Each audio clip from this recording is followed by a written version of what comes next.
Welcome to another episode of Dad Can We Talk. I'm your host, Anthony Ray, and today we are recording episode 78. Hope I got that episode right, man. I always forget these episodes. Y'all know how I do, man. But man, I'm here with one of these brothers, man, that's near and dear to me. I've known him for it's been about 10 years now. Yeah, I think we met like 2010. It's over. Yeah. So yeah, man, I've known this brother for about 12 years now, and the beginning of our relationship was a little rocky, to say the least. To say the least, it was a bit rocky, but I'm just glad to see where this brother is today, and to see all the things that he's doing, man. You know, if you go back to 2010 when we first met, and look at where we are in 2022, night and day, man. It's totally different, man. And I'm just proud to say I know this brother. But before I get into all this, the rest of this, I need for y'all to do me a favor. If you are a supporter of the podcast, go and subscribe to the podcast wherever it is that you get podcasts. If that be Spotify, Apple Podcasts, you can subscribe to us on YouTube.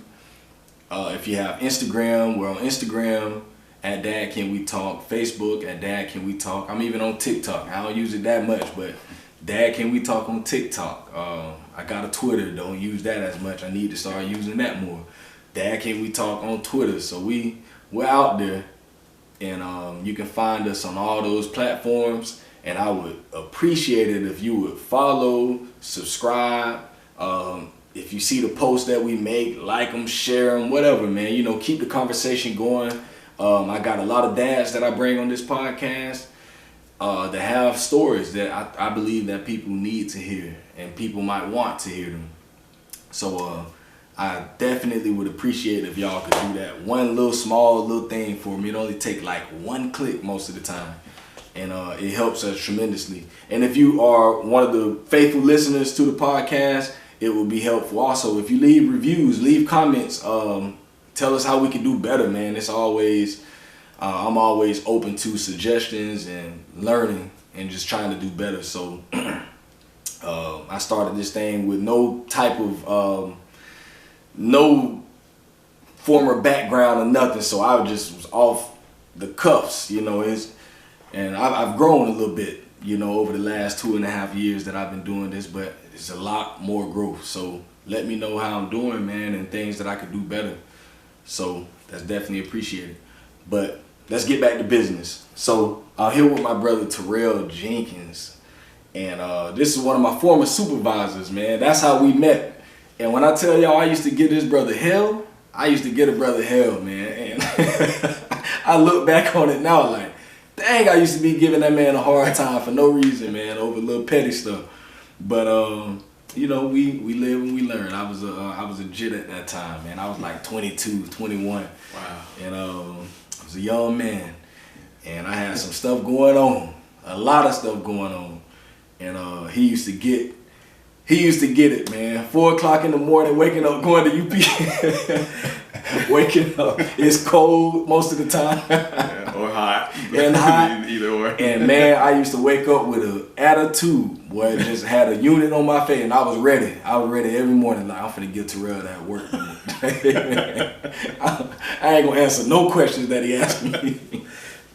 And you know, that's just what it was, man. And I'm just thankful that I grew up out of that stuff right there, man. And we are where we are right now, sitting next to each other, and I'm ready to hear this brother's story, to see where he's come from, to hear the wisdom that this man has, because I know he has a lot that I can get from this, and I'm more than sure anyone else that might listen to this, it's a lot of wisdom that you will be able to get from this. So without further ado, man, welcome to the show, my man Terrell Jenkins. How you doing, bro? Thank you, sir. Yes, sir. A lot come to mind when you were just talking about not only our meeting, but your journey too, because I do remember back in that time, at the position that I was, it's hard for, you know, people in your position to see what I was seeing. Yeah. But I always tried to make it better for us and not just each individual. So that was the thing that it was kind of hard to communicate all the time. But if you notice, like our little group, we tend to perform a little bit better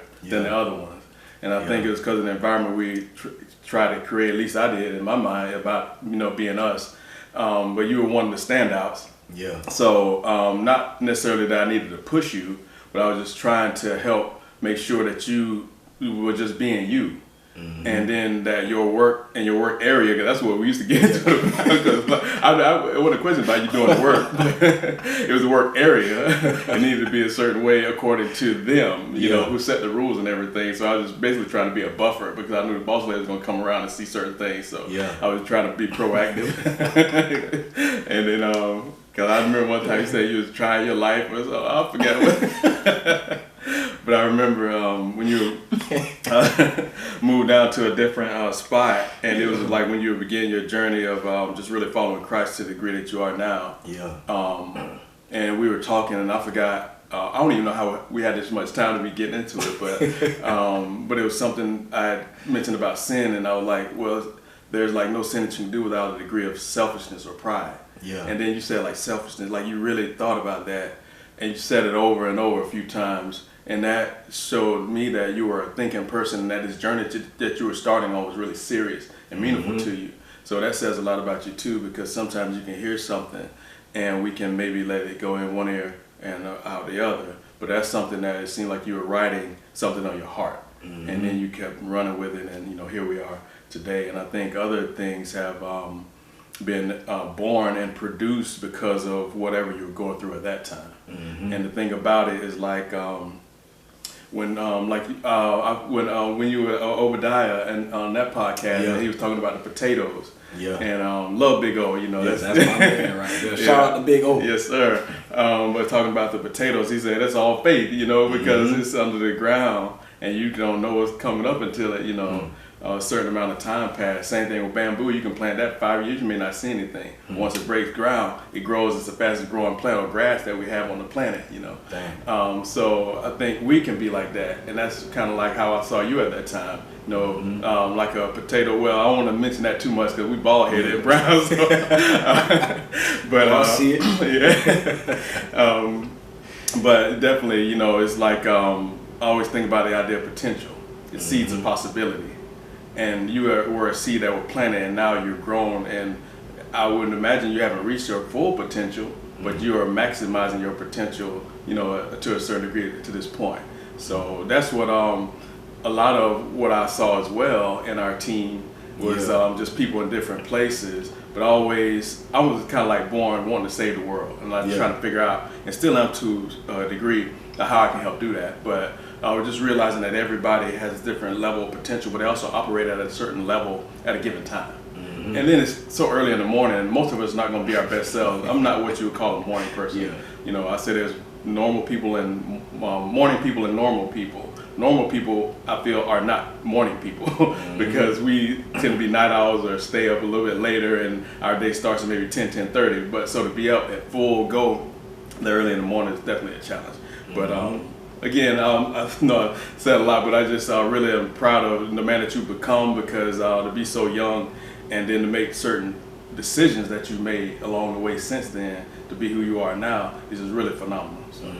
Definitely, man. Yeah, and everything you said was just so true, you know. And I used to really think about that stuff, you know, once I started my journey, once I got into Christ and stuff. And, you know, I remember those conversations we used to have, man, just inside those trucks, man. It's crazy, you know. I was only there for a few hours, but man, the conversations I had with you, conversations I had with Tommy, conversations I had even with Yuri back then, Yuri and Joe.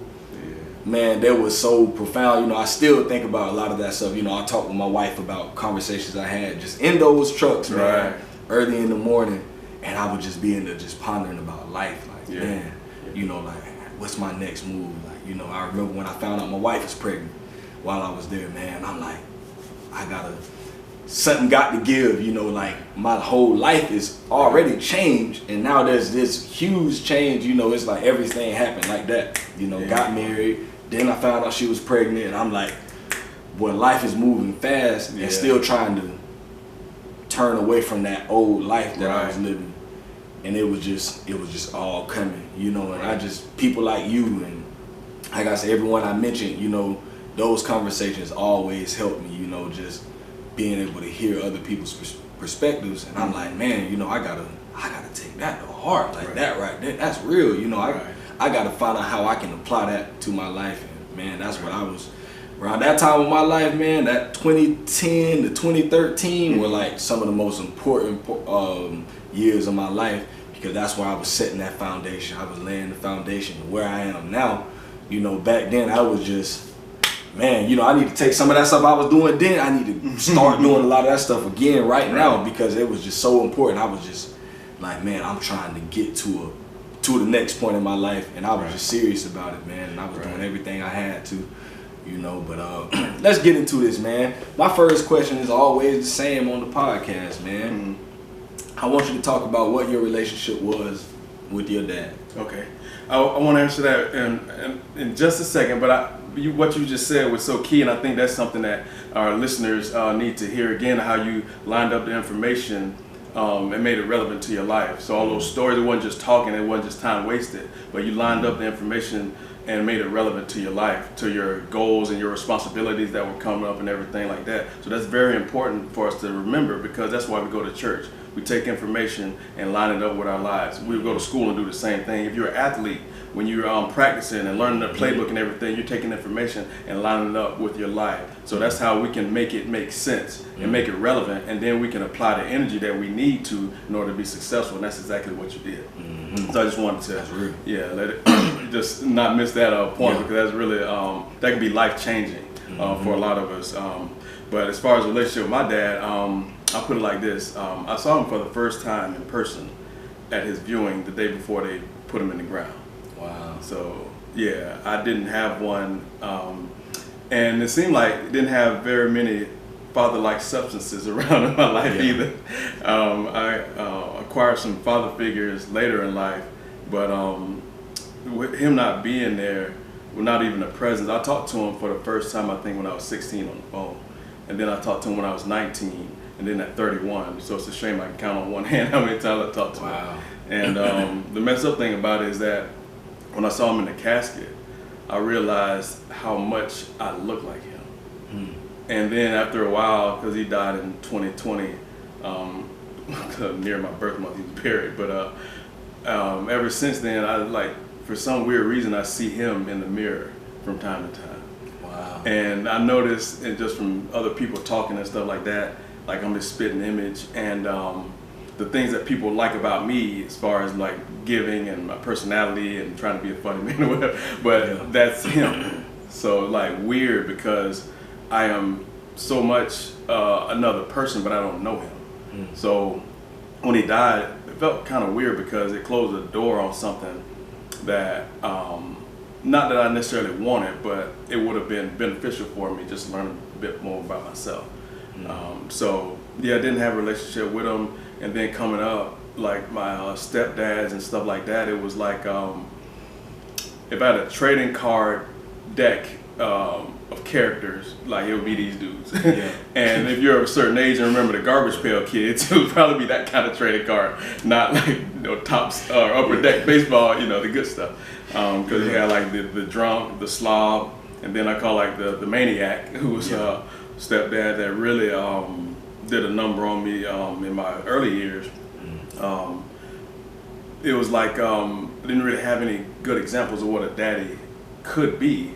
My grandpa was there, but he wasn't, in my house and stuff like that. But so there was a glimpse of it. But really, for me, because I didn't have a daddy, I gravitated toward Andy Griffith and Heathcliff Huxtable, which I don't care what y'all say, I still watch the Cosby Show. I miss my favorite show all the time, outside the original Twilight Zone, but that's my nerd side. But those are examples of if I had a daddy, I would want to be like that, because Andy Griffith, he only probably yelled at Opie maybe one time. And the maniac that I lived with, for those years as my stepdaddy, it always felt loud, even when it wasn't nothing going on, but it just had that feeling of loud. It was like unsafe, and it being like prison, and all that kind of stuff. And when you see Heathcliff Huxtable, in their family, you know, they're having fun, enjoying each other and being around, and they have some freedom to do all kind of, you know, crazy things, you know, that you'll see in the family that's live and vibrant and that type of thing. So those are the fathers that I not only wanted to have, but I wanted to be like. And I think that I did pretty good considering I didn't have many father figures coming up, because I'll tell you why. I say that not to pat myself on the back, but I think it's really helped illustrate the impact that.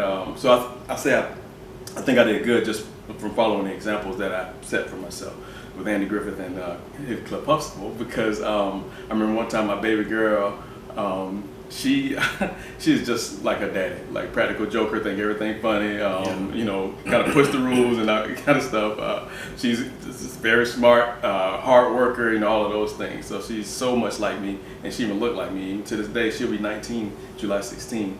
And people say, you look just like your daddy everywhere she goes. And she's telling me to say, well, at least we're not ugly, so that's a good thing, you know. But she had to be about 7, 8 years old, and we were living off of 20th back in the day. And see, my oldest daughter, she came out of the womb kicking butt. She'll be 21 this year. I mean, the girl's super driven. I mean, she is bad. Like, she gets stuff done. I rely on her a lot more than she probably even knows, because I feel like she's so much smarter than me in some ways. But she's been super responsible. But the thing is, so she was able to use the lighter, the long candle lighter, to light candles around the house.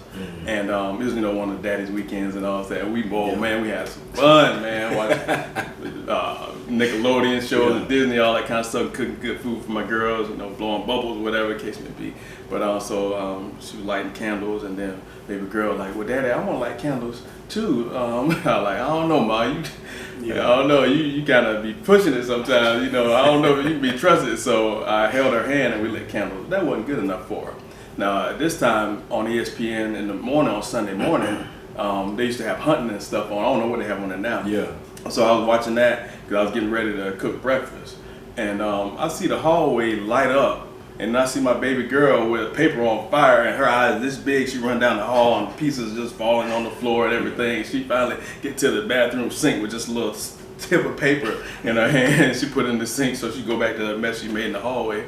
And I'm like, oh, well, baby, you need some water? Oh, yeah, Daddy, yeah, give me some water, give me some water. I said, you think you need a towel or something? Yeah, Daddy, give me a towel, give me a towel. So she's all huffing and puffing, sweating and stuff. So once we get it cleaned up, I sit back down where I was.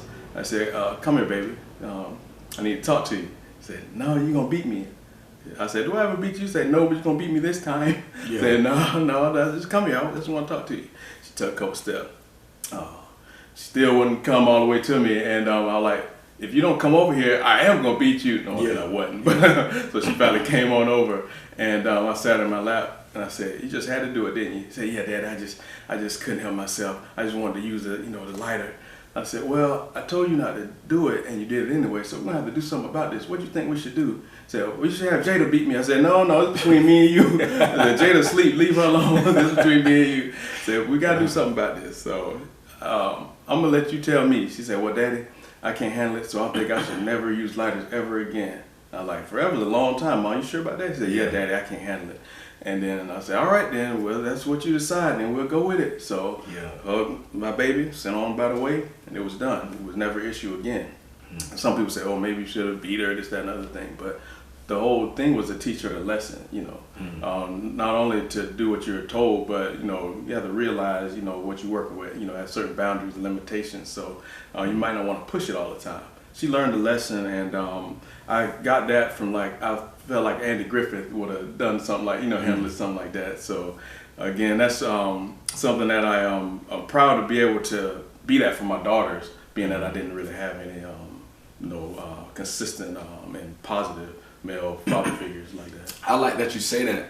And that's something that I try to be more of, because, I've been the dad at times, man. A lot of times when I'm just getting off work, I'm tired, I go get the kids, and I find myself being so quick-tempered with them all the time, just every little thing. Like, what you doing that for? Why you doing that? And I'm just always just rah, rah, rah, rah, rah. And then one day I was at work, and my wife texted me, and she was like, hey, I'm just texting you to let you know that Azriel broke your iPad.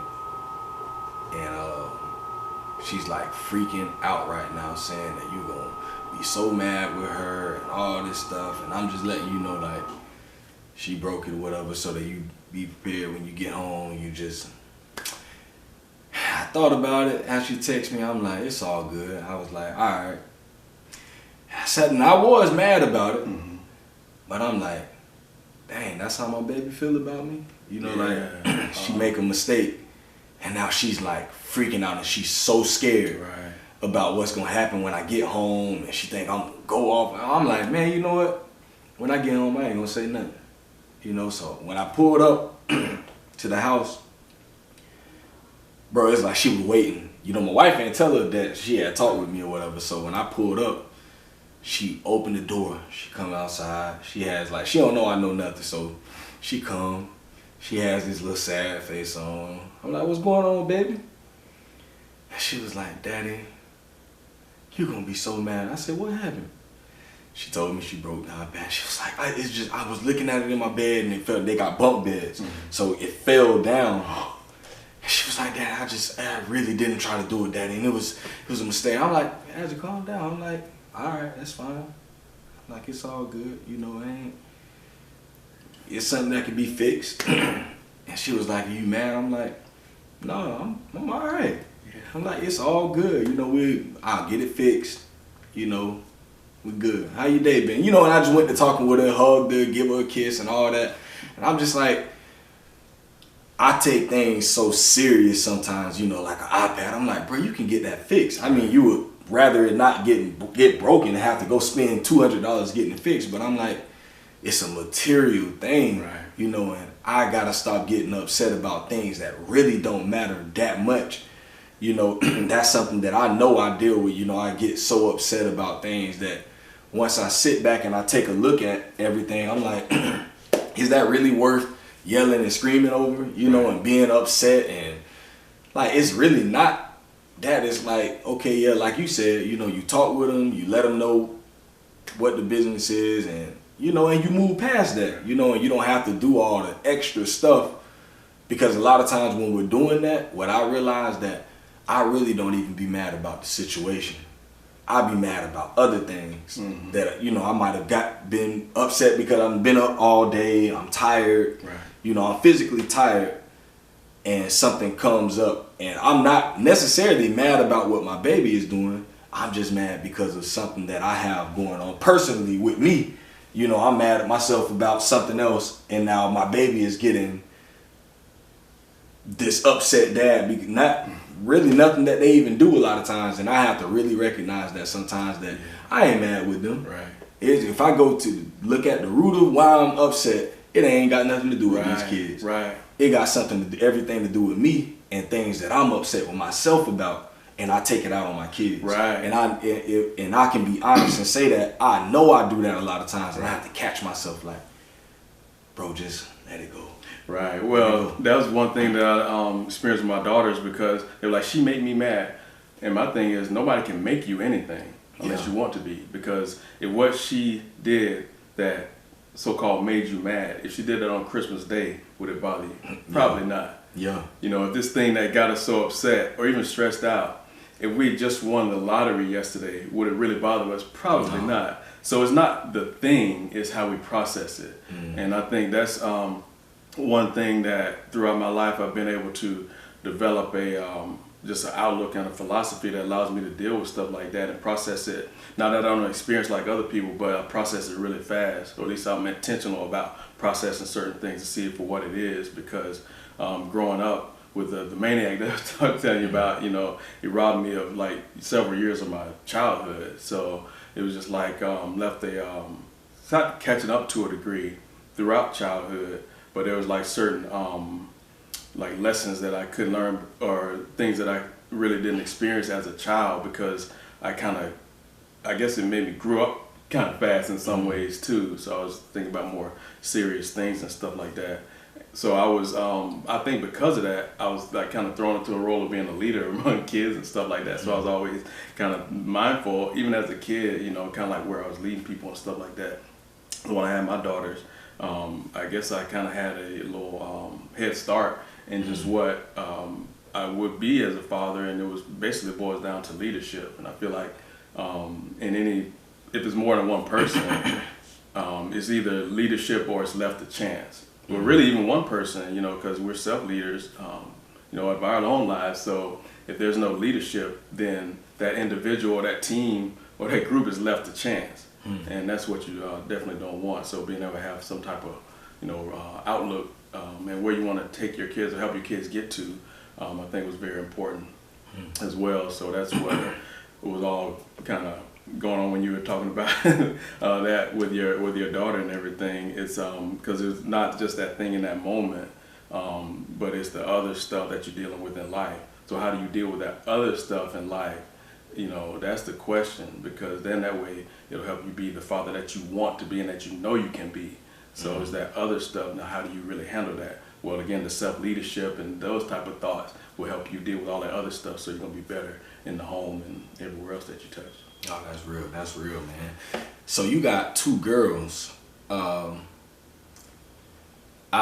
looked at a study a couple of weeks ago, and I was looking at how it was talking about it's basically about the relationship between dads and daughters, and how important that relationship is to the growth and development of young girls. Just having their dad there, like, just really gives them a boost almost across the board and everything, man. How would you say, with your daughters being as old as they are, you've seen a lot of stuff in the last 20 years. Would you say that you saw that, like, how is that relationship? I got 2 daughters also, like mine are 9 and 5. So I found that relationship to be a little harder than my relationship with my son. And I was explaining this to the last podcast I did. There was a woman that came on the podcast. She has a business called Alley out in LA, and it deals with that whole dynamic of dads and daughters.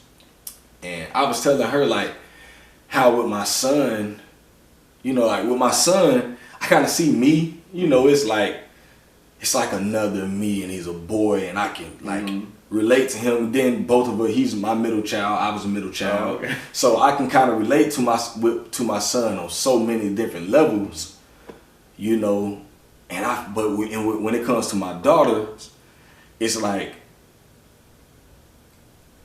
dealing with these girls, they're so different, bro. Like, dealing with girls is a whole different thing. My son, he off the chain too. Yeah. But it's like I understand it with him, because I'm like, man, that was me. But when it comes to the girls, bro, when I tell you, it's like, some days I'm like, God, how you did this to me? Like, how you gave me these girls, man? Like, they are different, bro. Everything about them is different. Man, like, it's just been a struggle. Only been 9 years that I've had children. 5 years with having 2 of them. And man, like I said, it's been difficult up until this point, just dealing with them and their attitudes, and I don't know, man, just they're different. I'm like, oh my God, you gonna challenge me on this too? It's just like, it's a whole different dynamic with having girls, man. How has that relationship with you over these last 18 to 21 years been for you, just raising girls? Well, I think it goes back for me to, like, the self-leadership part of things, because when I really started knowing more about myself and who I am, then I know what I can do, what I'm capable of, my preferences, how I respond to certain things. So all of that information is helpful when dealing with other people. With your daughters, like you said, they'll challenge you on certain ways, but then they also break you down. Like, I'm sorry, Dad. Man, like, who can resist that? So, but the lesson still has to be taught. Despite them breaking you down, there's a greater good that you have to think about. So I think for me, just my time of self-discovery, it allowed me to have, like, the perspective that I could deal with different things. Also being what I guess people call a people person, I'm kind of used to dealing with lots of different personalities and stuff like that too. But it always kind of goes back to, for me, like the self-leadership part of things, like who am I, and what am I, like basically kind of like where do I fit in as a father? I fit in as a leader, an example, maybe a disciplined person, a servant at times. So those are specific roles, and then you have a certain expectation attached to each one of them. So we put the overall label of it as a father, but you're a different person, and your kids will see different parts of you at different times, And so again, for me, it's just like having a sense of like kind of like who I am, how do I operate and stuff like that. One thing I know about myself, and this again goes back to the self-leadership stuff, if nothing else, I'm a connector and teacher. That's just what I do. My job title might change 100 times, but I'm a connector and teacher at heart. So that I was just very intentional about teaching my daughters, because we want to give them everything that we never had, but I feel like we should teach them stuff that we should have learned earlier. And that's what I was always doing, because God gives to them, give them to us their gifts, but I'm thinking like they're a kid right now, but this is a woman, that I'm, going to be helping raise. And they're only a kid like that, and it's too bad, because I'll be wanting those days back when we'd be on a weekend, I, made some good food and we watching Victoria Justice or iCarly or something like that. Man, my day could not be better. Like that's as good as it could get for me, my daughters, Man, my daughter still be watching iCarly to this day, man, crazy. Yeah, so so, and it's 7 o'clock, they got a Disney premiere or whatever, Wizard of Waverly Place or whatever, I'm there, I'm dialed in, I missed one game. I think Tim Tebow and the Gators went to LSU, the Death Valley for the big game, and it was going to be the game of games. But I'm at my mama's house in Temple with my daughter and my baby girl sitting in my lap. We watching Heckle and Jekyll, cartoons. I missed the game, but it didn't even feel like it was a sacrifice for me, because like where else would I really want to be than with my daughters, and doing something that meant something to them, because games are going to come and go, but they're only that age for a certain amount of time. And you think about the time that we waste as adults not doing and not living life, because we're maybe distracted or we're running from ourselves, so we engage in other things that may not end up being productive. So a kid's time is valuable too. It passes, every second, is valuable, because we can't get it back. So I'm thinking, if she's a little girl, she's 6, 7, 8, 9, or whatever the case may be now. So we want to value that time, with them. But also my thing was just realizing that they're going to be women, and they're going to need to be equipped to handle this world when I'm not around. And that's one thing that I was afraid of, like my daughters needing something, needing to know something or experience something, like being told no. How do you handle that in a productive way, that you may be able to come back to that person and get a yes next time, instead of going sideways and then you break off that opportunity. And that's what I didn't want, because I feel like, especially the older that I get, like opportunity and potential, like some of my favorite words in the dictionary. Now, vacation days and free food are some great words too, and I like all of that. But you think about opportunity. Emphasis on the free food. Yeah, it's great words, great combination. But again, I think opportunity is very meaningful to me, because opportunity is a possibility of something happening. Yeah. And like we were talking about, before we got started, one certain thing that we have in life is change. So if there's a possibility to change, great news that we can be, have some type of ownership in the change that we want to see and the change we want to be also. So I know I kind of said a lot. That's good stuff, man. Short good question, stuff, man. And that's all. Just it's important stuff, man. Because like I say, I'm always trying to learn, and like people always look at me, because I got a dad podcast and I do all this different stuff, and I'm like, I don't know everything about fatherhood. Don't look at me. I'm still trying to learn. I'm bringing guys on because I want to hear all these different stories and these different perspectives and all of these different things. People that's been doing it longer than me, it's like I've only been a dad literally for 9 years.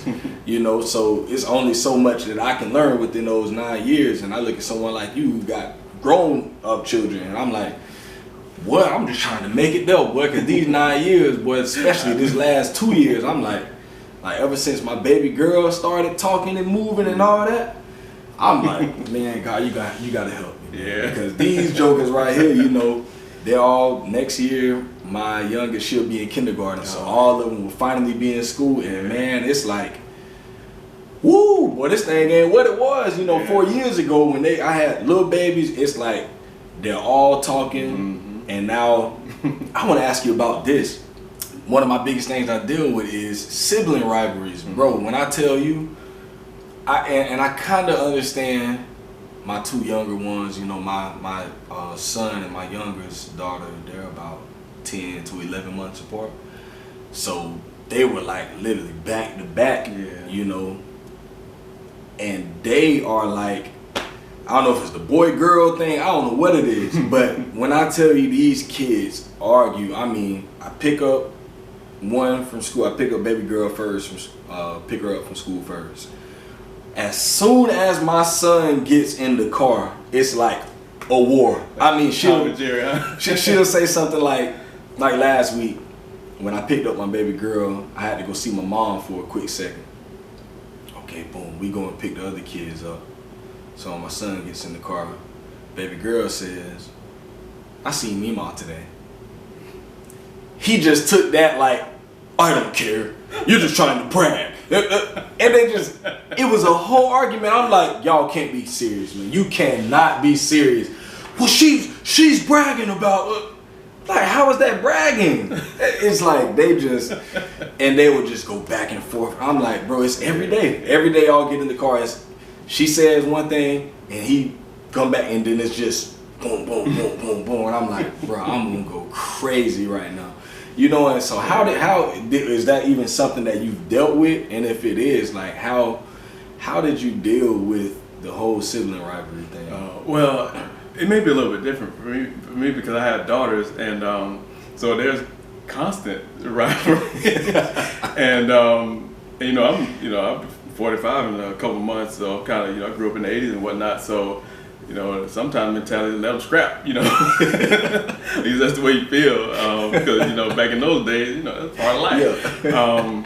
But I think that it's like a lot of I put it like this, like a lot of times what we say or a decision that we made is not made in that moment. It was made 6 months ago when we picked up a certain habit, or we started buying into certain influences a year ago. Mm-hmm. So that's what is being represented right now. So I think one way that we can address stuff like that is to, and one, have a vision, like where you want to go. It may not be the grand detailed vision, but without a vision, the people perish, right? But I think so does opportunity and potential. They can perish as well without a vision. So it's kind of like, I think, what type of people do we want to be as families and individuals? And then being able to, live toward that. So you're teaching, because like I said, decisions can often be made, or certain things that manifest right now are made, in the past. So it's a constant like teaching and working toward that vision of who we want to be. But as anybody will know, and yourself, sometimes you just have to do whatever you got to do in that moment. But I think it should be based on like the type of people that you want to be, not just to satisfy what's going on right now. So you don't want to necessarily break them up violently if that's not the type of people that you want to be. So it's the way you have to do it. So I guess it's the teaching and all of that work that goes on a daily basis, and then having a vision for the type of family that you want to have. Do you want to be a loving? Do you want that the Bill Cosby show type of family? If that doesn't suit you, then it might be another type of family that you have as an ideal. But so I think teaching toward that is pretty helpful in managing the daily stuff. I get your drift, and that make a lot of sense. That just, like I say, I'm learning. That make a lot of sense. It make all the sense in the world, actually. I think my approach has to be more different, because like I say, a lot of times I'm like fresh off work, so I've been up. I'm still waking up 4 o'clock in the morning. My God, I'm still at the warehouse. God bless you. And man, so I'm like up at 4 in the morning most of the time, and then once I get off work, I'm going straight to pick them up from school. So it's like I done been up all day, and once I get them, it's like they get in the car, and sometimes I'm telling myself, man, when these kids get in the car, man, it's gonna be good today. We ain't doing that today. And I'm in good spirits. I'm telling myself, man, I ain't gonna buy into that stuff. I ain't gonna let that stuff bother me. Man, once they get in that car, I'm good for about 10 minutes. And I'm just like, man, I'm like, hey, everybody just be quiet. Yeah. I don't want to hear no more talking in the car. You know, and I'm just going off. And I'm like, here I go. I done did it. Or I just told myself I wasn't gonna get upset about it. You know, and instead of approaching it like, can y'all just be nice to each other today? Right. You know, but think about it though. Just like your physical can be exhausted, your emotional and mental can be exhausted as well. And that's what we experience at the end of a day when you start so early. I know this very well because during my college years, I went back at 31. I started at Santa Fe College. Well, I was a kid. I started skipping school in kindergarten. By the 5th grade, I wanted to quit because of math.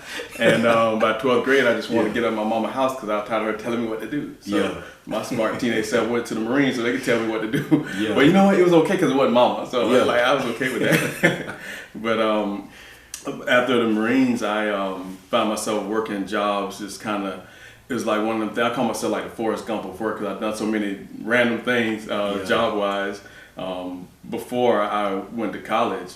And that was a lot of good experience, and it was really I was so green to the world as a kid, you know, so that really helped me grow up, just experiencing different things and having good people. I remember like John L. Brown was my supervisor. You couldn't have a better supervisor than John L. Brown, you know, John Philip for a young person, because he was like, well, John L. is cool. We get the job done, but I just loved his. That's what I needed, you know, to have. So lots of learning experiences like that, because I'm like, okay, you can get the job done, but you still can be cool, you know. Like John L. was chill, you know. I love that. I really thank God for him being. Oh yeah, your aunt, you know, Benita. You know, she was one of the supervisors too. Shout out to Auntie. She was another one, you know, as a source of good. You know, Mr. James Barton Jr., he was one of my colleagues at the time, so I had some good people at a really crucial time in my life. I was like from 19 to 23 years old, so that was very, very helpful to have. But again, I kind of bounced around to like different jobs and everything, and picked up some stuff, and but it really taught me more so what I didn't want to do. And then I was able to be very blessed with an opportunity to go to Santa Fe on a scholarship, because I met a man in Gainesville Health and Fitness where I've been a member at this might be close to my 25th year now. No, 23. But anyway, it was one of them things like we were talking about coincidence or not coincidence or whatever, and things happen for a reason, because I had seen this man and we had been in the gym at the same time, but we never really talked. And this one day, we happened to be the only one of our basketball buddies at lunchtime that were in the gym. We started shooting free throws and got to talking, and I let him know that I wanted to go to school because, like I said, I've been to Forrest Gump and work and tried all these other things. I'm like, okay, I haven't tried the college thing, so I'm going to see what's up with that. I had no idea what he was even going for. Then he pointed me in the direction of you know, Chuck Clemens at the Santa Fe College Foundation, and when Chuck got involved, man, stuff just went like light speed ahead. It seemed like I was in college before I even knew it, before I was even ready. And I was working 2 jobs, you know, during the time I was in college. So I was going and trying to, you know, lead you at UPS, and also and working, you know, at a farm, you know, as well. So I started, you know, as a supervisor, I had to be there before you guys. So my day would start at 2 o'clock in the morning. Sheesh. And then with class and then my other job, I would have 18, 19-hour days on average. And I did that for about 5 years. So I would still have my daughters. I would pick them up from Glen Springs Elementary, and then we go to the museum, the butterfly exhibit, even the Harn. Steak and Shake was our spot because it's cheap. Because during those days, I might have like $8 in my account. There was enough to feed my daughters. And like, Daddy, you don't want to eat? I said, no, baby, I'm good. Now my stomach touching my back, but no, I'm good. I just want to make sure that they enjoyed it. And we would sit in the car and just listen to the radio and talk. And that's something that they still like to do today. Go to West Side Park. And my daughters were teenagers. Said, Daddy, you want to go to the park and just sit in the car? You know, because during that time it meant something to them. But I was mentally and exhausted every way that you could be, physically, all of that kind of stuff. But I still thank God that I was able to be able to take the time to be who my daughters needed, despite all of that. Because you can do a lot more. And it's funny because people think about your why. Your why don't always matter. I can tell you don't always matter when you're waking up at 2 o'clock in the morning and knowing that you're not guaranteed to go to sleep that day. That was my life for many years. So my why didn't always matter, but it was who. because not only was I an example for my daughters, but I thought about all the people who I could help, because remember, I was born wanting to help save the world. So I'm thinking about when I get through this, on the other side of that, I'm gonna be in a better position to be who I was born to be, which is pour into others and help them be better. And that's one thing I like to believe, is that when I cross paths with somebody, at minimum, I'm not gonna leave them worse off, but if we have an opportunity to really connect, then I would hope that they'll be better from us crossing paths. That's just the way I want to serve, you know. And that started, you know, definitely with my daughters, you know, with my mindset and then my temperament and stuff like that. That don't mean I never got upset with them stuff. Cause it would be sometimes like, don't even call me dad. You can call me Terrell right now. I don't care. I just don't want to hear daddy again, like today. You can call me T or whatever. You can call me nicknames, everything. I just don't, it's just that daddy I don't want to, you know, right now. But so it's not that it have those moments, you know, but it's like, what do you want to get back to? And then thinking about, you know, the vision of the type of people that you want to be and all that kind of stuff. Man, that's so funny, because I tell my babies, after 8 o'clock, I ain't daddy no more. Y'all need to be in the bed. After 8 o'clock, I'm not daddy, I'm husband now. Leave me alone, well, which one of them in the bed and they keep getting out? And you know, all of them. Oh. Daddy, can you come give us a kiss? Yeah. I just gave you a kiss. Man. Yeah, or they got a question or a thought, But daddy, you know, like my son, he'll come on, daddy, I got a bump right here. I said, let me see it. I do that. I said, all right, go get in the bed. He'll come back again. Daddy, my lips been hurting right here. Something else gonna be hurting you in the bed. These kids so funny. Yeah, gotta love them, man. I want you mentioned something about the Marines. Mm-hmm. How would you say that time, that your time in the military, how would you say that impacted your role as a father? You know, what did it teach you, and how did you incorporate things that you learned in the Marines to your fatherhood? Well, there's a few things. No one like priorities, because some stuff you just got to get done because they mean more than others.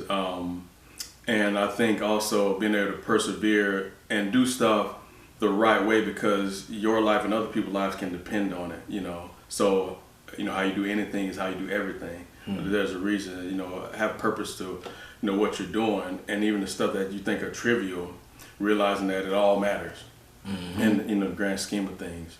And then also like the brotherhood is like, you know, after I went to Santa Fe, I transferred to the University of Florida, so I, you know, definitely say it's great to be a Florida Gator. There's a family there, there's a community there that I know that I'm a part of, and it just makes me feel better about that. Same thing with the Marines. It's like a brotherhood when I maybe wear a Marine shirt or go by and somewhere and you know, pass another Marine. Is like there's a bond that we have, even though I've never met this person.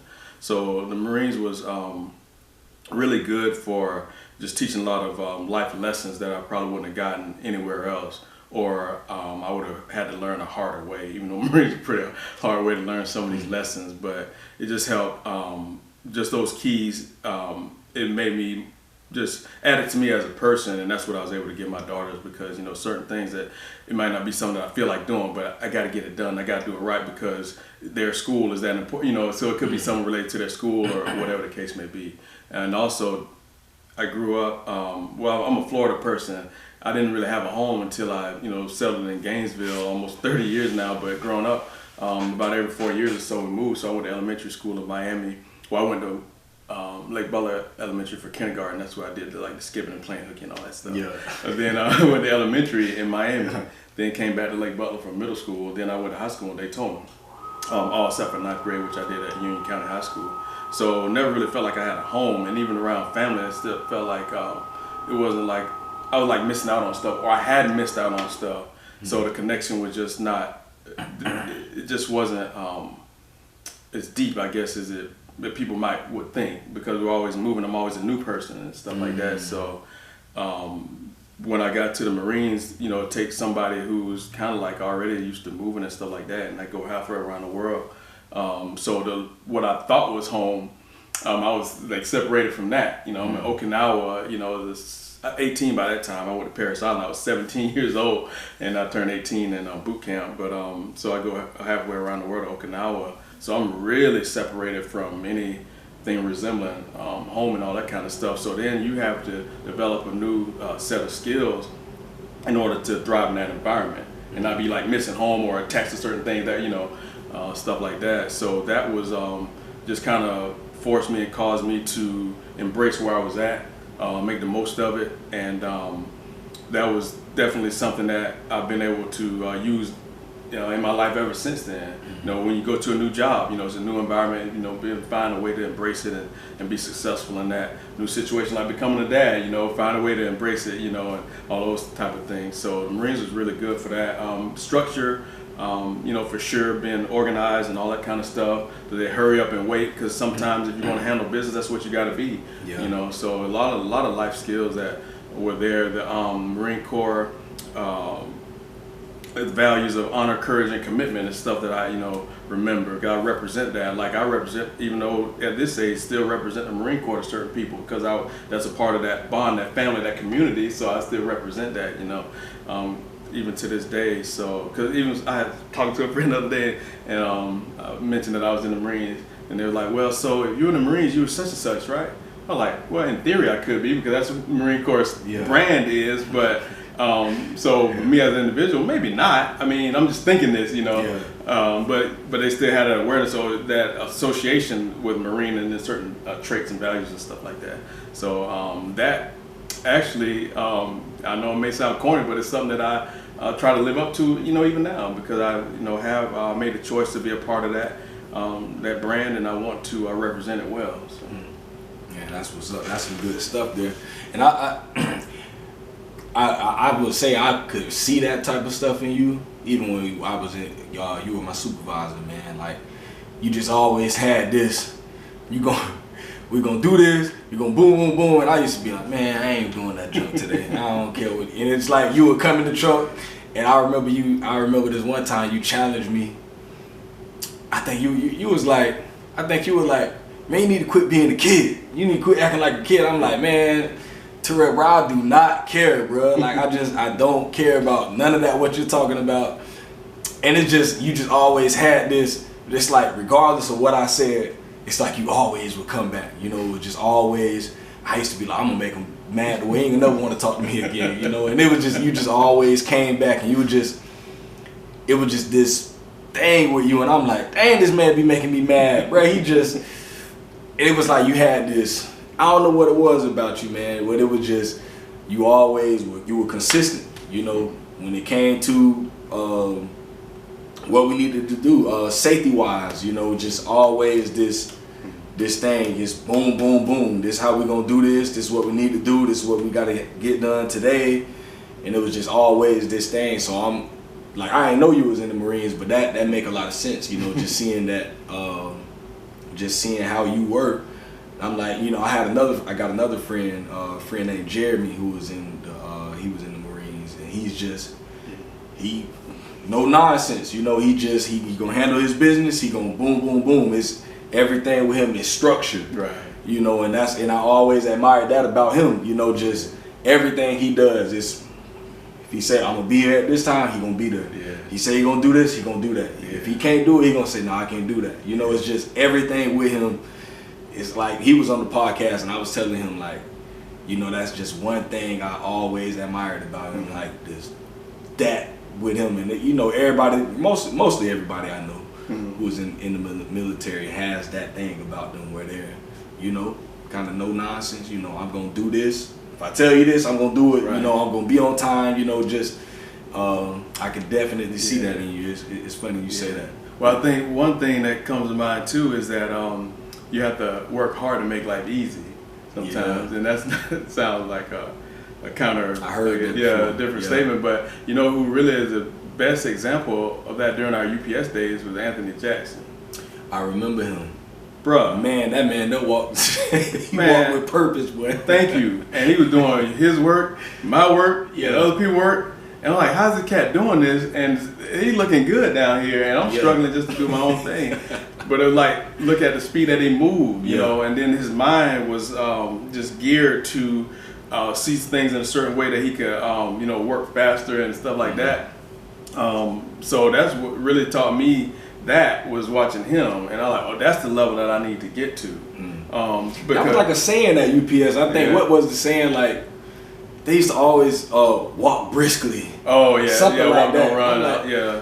Shoot, Yeah. well, like it's too early to be talking about walking brisk. Right. Brisk. It's like, oh, what's his name? Derek used to always tell me, you need to be walking. You ain't walking brisk. Yeah. So, like, Yeah. leave me alone. Yeah. But I think when you have that mindset though, and work hard to make it easy, that's for the better of the group. So me being consistent was to get, you know, make sure that our performance was at a certain level, because it's gonna be better off. We had to work hard in order to get the boss lady to see what they needed to see, and then to get deliveries out on time and everything. But so that's what it all was, because it's love, you know, ultimately it may be tough love, you know, and in the moment I can't always, you know, sit and talk to people that like we could right now. You know, kind of when you're doing on the fly, but that's definitely where it's always coming from, a place of love, and want us to be as in good a shape as possible. Because if we're not, if we're late, then that's going to reflect on us. We're going to get more people messing with us and scrutinizing what we do. And that's my thing, was to keep everybody out of our business. Like that's like the main thing. So if we do what we're supposed to do the way we're supposed to do it,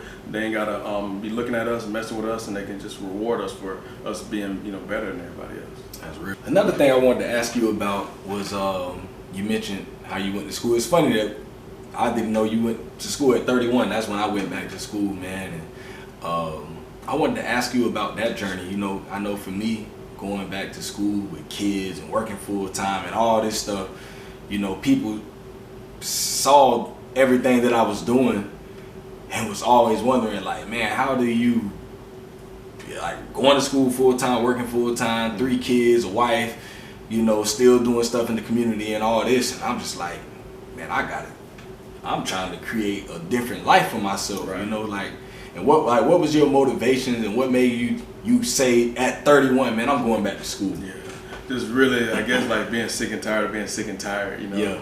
And I knew I needed to make some changes, because I had a new philosophy in life. So in my life prior to going to college, I guess it was based on the outlook and the philosophy that I had at that time.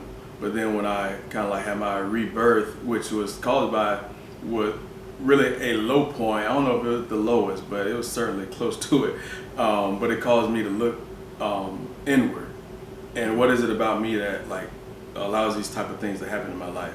Definitely it was a woman had to do so.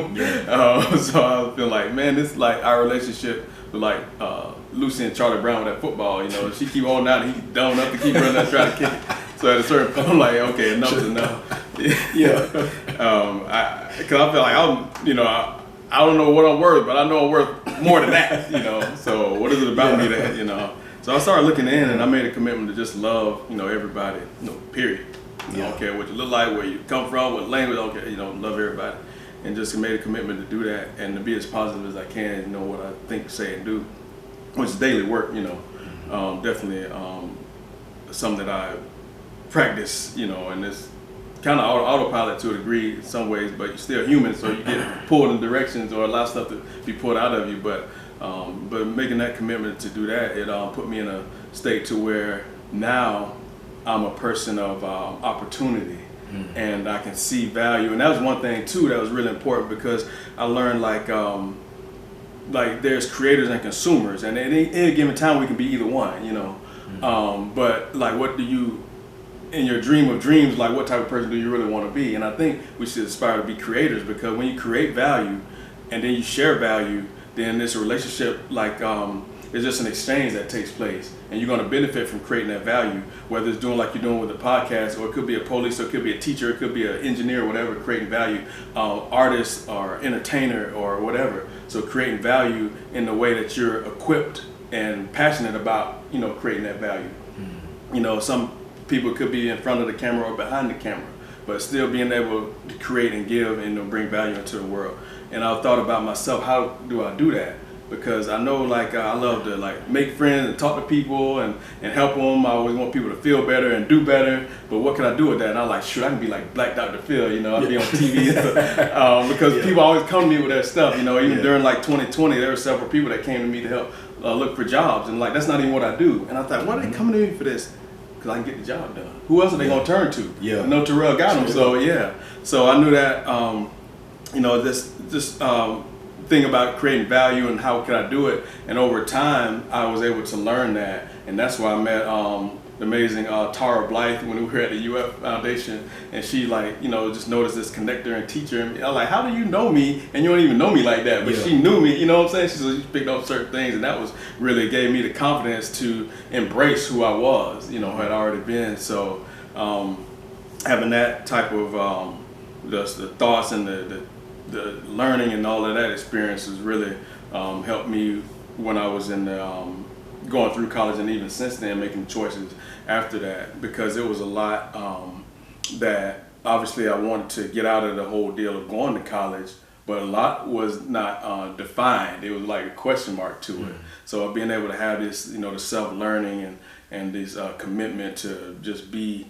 something that I had never been, that really helped me get through it, because I was doing it not just for me. I was doing it for who I wanted to become, and then what I could share with other people. So that's really what I had a different mindset about the college thing, because it wasn't about a job. It was more about like who I could become and then what I could do with that.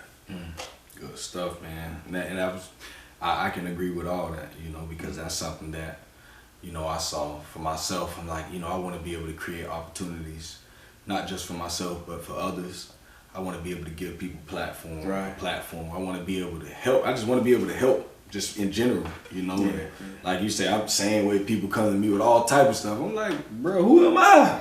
Well, I don't know, but you know, I can try to find out for you, you know, and you know, just help out as much as possible. And you know, that's definitely, I can agree with all that. I think that's what we're put here for, you know, is that we kind of like if I had my fingers spread out like this. Well, you know, when I put them in, fill in the gaps, you know, there's a bridge there, there's a bond, you know, so I think that's how we can be like cohesive and, you know, strong together.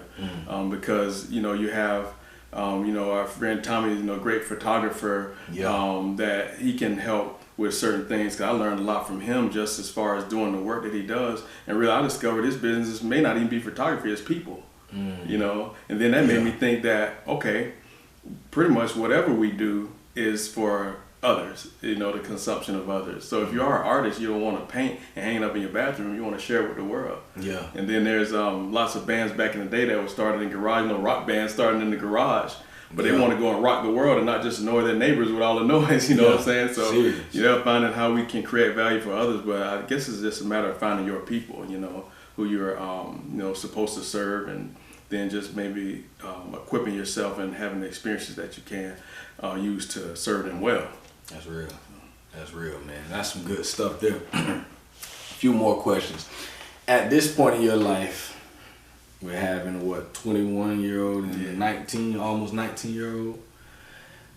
What would you say you could do better at as a dad? Like, if it was just one area. Oh man. Like, what could you be better at? Oh, I'm glad you said one, because I'm like, Lord, it's probably me. That's a good question, because there's a lot that I feel like, but maybe there's a lot that I can put in one thing. So I want to say kind of knee-jerk, it just be more attentive and like proactive, and like, because it's easy being that they're grown in college to just kind of let them do their own thing. And try not to bother them, you know, because I know they're busy and stuff. So we text a lot, we do video and stuff like that. But physically see them, I want to see them more, because, you know, tomorrow's not promised. So that'd be one thing, just the time, because that's the, you know, most valuable resource that we have. So spending more physical time with them, and that's one thing like I admire about my friend Andre, because with his kids, he's like physically with them on a regular basis. And his daughter's in college and stuff. He has some younger ones too. But so that's one thing that I guess I would do better, just better using my time to be in their space more. Now that's a good one. That's a very good one, man. It kind of reminds me of that question, this thing that people always say, you know, parenting doesn't end at 18. Right. You know, like, because your kids are in college or whatnot, you know, it's like, they're still your kids, you know, even if they don't live with you anymore. These are still your children, and it's still important, you know, to put that time in. You know, I think some people look at it as, well, I'm just raising this child until they're 18 and then that's it. Like, nah, you know, I had to tell my dad some years ago once we finally started getting that relationship with each other. You know, I told him straight up, bro, I'm in my 30s now, got my own kids and got my own wife. I still need you as a dad. I still need you, bro. Like, you know, I ain't grow up with my dad, you know, and I need him just as much now as I needed him back then growing up. You know, I still need that support. I need to be able to hear from my dad, and I need to hear my dad say, I love you. I need that stuff. Like, I ain't speaking for nobody else. Me, I need that. Yes, I need that, and I long for that at times. You know, I still like to be able to know, like, dang, you know, like, sometimes my pops call me, don't be wanting nothing, you know, but sometimes he just call me in, he talk about whatever, and then we get off the phone and say, well, I just wanted to call you, son, you know, I love you. Yeah. I'm like, I love you too, Pops. You know, and it make me feel good to know that, dang, you know what, my Pops thought about me, you know, and he called me, you know, and it doesn't end at 18, you know, kids are going to always need that support, especially if you here, you know, if you still living. You know, because like you say, bro, it ain't, every day is not promised, man. So we gotta make as much time as we gonna have with our children, and if we could talk to them, call them, see them, you know, we gotta make every effort. Right. Yeah, because you look in nature, like those babies, like say a wildebeest baby or something, they gotta kind of grow up fairly quick. So that parenting cycle is a lot different than ours, because they gotta be ready to run from a lion or something, you know, probably a few minutes after they're born. But a human baby is a lot different in that, because our minds are so powerful, that, and there's a lot of things that we can do with that over the course of a lifetime. So the parenting cycle should basically extend to, I guess, I don't know, who knows, infinitely, through the course of however long they're alive. But so that's, you know, very interesting that you know, talking about that dynamic with your daddy, because and that, you know, definitely encouraged me to, you know, keep, you know, pursuing opportunities to be with my daughters, because they may think that, and it's speaking of me as a teenager and even as an adult, but may not necessarily want the parent around, but we need them around, you know. And it may not be life lessons, but just them being interested in your life can be all of the encouragement that you need to just do a little bit better, whatever the case may be. So they're definitely key. But so I guess the moral of that little story or this little segment is just like using that time, you know, wisely. You know, and Gots to, man. Gots to do that. That's something I think about on a daily. You know, just thinking about, you know, as much as I'm tired at times, I'm like, I gotta make that time. You know, I have to make time. You know, a lot of people say I couldn't find the time, and I'm like, you don't try to find it. If you try to find it, you'll make every excuse and not find it. But you gotta make the time. You know, I gotta create the time. Whatever it is I gotta do, I gotta create that, because I ain't gonna never find it. Because if we being honest, sometimes we ain't even looking. I know, right? You know, we'll say, I'm gonna find it. Like, no, you're not. You ain't even gonna look for it. You know, so we gotta create that time to do the things that we know we got to do. You know, sometimes I'm so tired and my son wanna go throw the football or something. And I'm just like, man, we're gonna take them jokers to the park or something. You know, just to give them that, because I know as much as I'm tired, you know, I think about movies like the movie Courageous. A movie that I think it was like 2012, 2013 or something. And there was a scene in the movie where the guy was waiting on his friend to go in the store or something, and his daughter was out in the car with him, and she got out the car. A song came on in the car, and she got out and started dancing. And she was like, "Daddy, come dance with me." And he was like, "Nah, you got it. I'll just watch." And I think like the next day, bro, she got in a car accident. She died. Oh, dang. And man, that thing played in this man's mind like every day. He like, I should have danced with her. I should have took the time. And it was just killing. His wife was like, you can't think like that. He was just like, I should have did it, you know. But he still had an older. At one point, he was grieving for like, you know, a few months. And at one point, his wife had to come in the room and just tell him straight up, like, you still have another child. He had an older son who was in high school that he didn't spend time with. But yeah, man, that part of that movie was like very powerful, and it just always speaks to me every time I think about it.